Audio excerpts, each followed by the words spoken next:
America लगातार इस कोशिश में लगा हुआ है कि लेबनान में हिजबुल्लाह से हथियार छीनकर उसे पूरी तरह से निहत्था कर दिया जाए, जिससे वो अलग थलग पड़ जाए। और यही वजह है कि लेबनानी सरकार ने सेना को आदेश दिया है कि वो हिजबुल्लाह के लड़ाकों से हथियार वापस ले।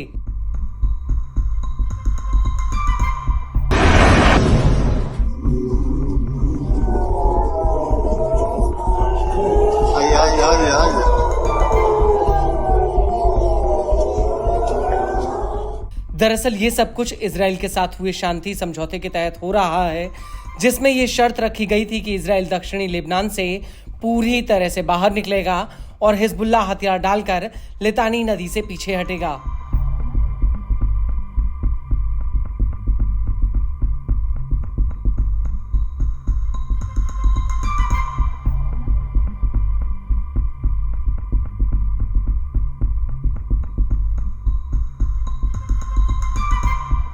लेकिन हिजबुल्लाह ने अमेरिका और इजराइल से साफ कह दिया है कि वो किसी भी कीमत पर हथियार नहीं डालेगा। हिजबुल्लाह के लड़ाके हर कीमत पर लेबनान की रक्षा के लिए अपने खून के आखिरी कतरे तक लड़ते रहेंगे।